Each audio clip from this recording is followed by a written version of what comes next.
السلام عليكم ورحمة الله وبركاته. أعوذ بالله السميع العليم من الشيطان الرجيم من همزه ونفخه ونفثه. بسم الله الرحمن الرحيم. رب اشرح لي صدري ويسر لي أمري واحلل عقدة من لساني يفقه قولي. رب زدني علما. إن شاء الله نن به سورة توبه آیت نمبر 72 72 به وایو ان شاء الله. الله تعالی دی وینا، الله دی اوریدلو، الله تعالی دی مونږ ته پوهه، بیا دی الله تعالی عمل کولو توفیق مونږ تاسو ټول ته راکړي. امین ثم امین. دینا رستنی آیت کې الله تعالی د مؤمنانو سړو، د مؤمنانو زنانو ذکر وکړو چې دی په خپلو کې تعلق وي او دی د نیکی حکم کوي یو بل ته، او بدۍ نه منع کول کوي، او مونځ قایم کوي، زکات ورکوي، د الله او د الله د رسول اطاعت کوي. همدغه خلک دي چې دی باندې به الله تعالی رحم کوي او الله زورور دی، خاوند حکمت والا دی. دې مقابله کې ما تاسو ته وروستنی آیت د منافقینو ذکر کړی، کوم کې چې د منافقینو ذکر شوی و آیت نمبر 58 کې، چې منافقان سړي، منافقان ښځې دا د یو بل دوستان دي. نو بیا هغې په نه بعد آیات کې آیت نمبر 58 کې الله تعالی منافقانو او کافرو سره د جهنم وعده کړې وه. الله فرمایلی و چې وعد الله المنافقین والمنافقات والکفار نار جهنم خالدین فیها. وعده کړی د الله منافقانو سړو، منافقات نو ښځو سره او کافرو سره د جهنم اور همیشه وي په دې کې. نو همدارنګې دلته اوس الله تعالی د مؤمنانو چې ذکر وکړو چې مؤمنان امر بالمعروف و نهی عن المنکر کوي او زکات کوي، مونځ قایم کوي، زکات ورکوي، د الله او د الله رسول اطاعت کوي. نو دوی دپاره به څه وي؟ الله تعالی اوس د دوی وعده بیانوي. دوی دپاره څه دي؟ وعد الله، وعده کړي د الله تعالی المؤمنین، مؤمنانو سړو سره، والمؤمنات او مؤمنانو زنانو سره، جنات د باغونو، تجری چې بهیږي به من تحتها د هغې لاندې الانهار نهرونه، باغونه به وي هغې لاندې به نهرونه بهیږي، خالدین همیشه به وي، یو وخت دپاره به نه وي، لږ وخت دپاره به نه وي، هسې چکري به نه وي لاړ، همیشه به وي فیها په هغې کې.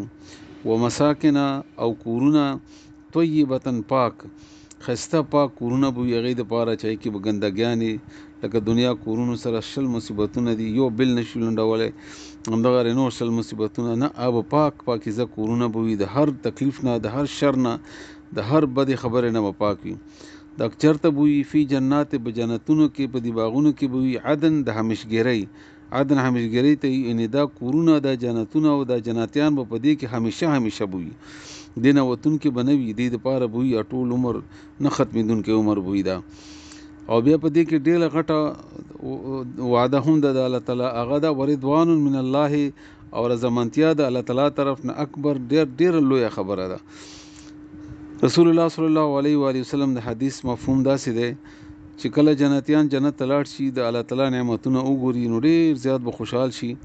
نو بیا به الله ونه پوښتنه وکړي جنتیانو نه چې تاسو خوشحاله یئ؟ او نو بیا به جنتیانو ته الله تعالی وفرمایي چې یو نعمت پاتې دی چې هغه تاسو ته درکوم. جنتیان به حیران شي چې یا الله تعالی بله به کومه خوشحالي وي چې موږ ته میلاو شي. نو الله به ورته وفرمایي چې هغه زما رضامندتیا ده، زه به تاسو نه بیا چرې نه خفه کېږم. الله موږ ته رانصیب کړي، یا الله تعالی دا ته موږ ته رانصیب کړه. الله دا کیفیت موږ باندې ولیدلی که الله. نو د الله تعالی فرمایي چې دا د الله تعالی رضا به وي او بیا به ناراضګي نه وي د جنتیانو نه. نو ذالک دا هو الفوز العظیم، دا کامیابي ده ډېره لویه، دا ډېره لویه کامیابي ده، یقینا دا ډېره لویه کامیابي ده. الله تعالی دې دغه کامیابي موږ تاسو ته هم راکړي. الله تعالی دې زموږ تاسو دا تعلق چې د قرآن کریم په بنیاد باندې، د درسونو په بنیاد باندې، د الله تعالی دې موږ جنت کې هم د کرنګي رسول الله صلی الله علیه وسلم سره یو ځای کړي. امین ثم امین. اوس معنا واورئ. وعد الله، وعده کړې ده الله تعالی المؤمنین، مؤمنانو سړو ته، مؤمنانو سړو سره، والمؤمنات او مؤمنانو زنانو سره، جنات د باغونو، تجری چې بهیږي به، روان به وي، من تحتها الانهار، د هغې لاندې نهرونه، خالدین همیشه به وي، فیها په هغې کې، ومساکن او کورونه، طیبتن پاکیزه، پاک پاک محلات، پاک پاک محلونه، فی جنات بجنتونو کې، عدن د همیشګرۍ، ورضوان او رضامندتیا به وي، من الله د الله تعالی طرف نه اکبر، دا ډېره لویه خبره ده، دا ډېره لویه خبره ده کې شک نشته چې د الله رضا حاصله شي. الله تعالی ته موږ ناراضي شي.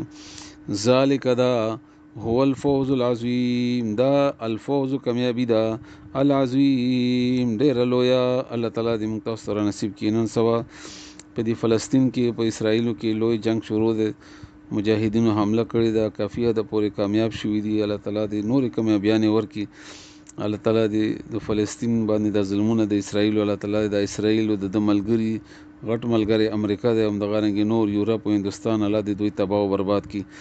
الله تعالی دې دوی په خپلو منځو کې ونښلوي. الله تعالی دې دوی زور اور وبکړي او الله تعالی دې مجاهدینو ته کامیابي ورکړي. کوشش کوئ چې هر مانځه کې هر وخت کې دعاګانې کوئ مجاهدینو ته.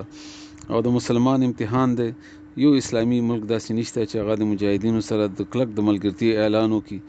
دومره مونږ کې غیرت ختم شوی دی، هغه ایماني غیرت خو مونږ کې بیخي نشته. کافرو ملکونه دي چې ورسره اعلان یې وکړو د ملګرتي اسرائیلو سره د ډېر ظلم، او مسلمانانو کې دا غیرت نشته. الله تعالی دې مونږ کې دا غیرت پیدا وکړي. الله تعالی دې مونږ کې د ایماني دا غیرت او د اتحاد او اتفاق، او الله تعالی دې مسلمانانو کې د جهاد جذبه پیدا وکړي. الله دې دا کافر تباه او برباد کړي. الله دې تباه او برباد کړي. الله دې تباه او برباد کړي. آمین ثم آمین.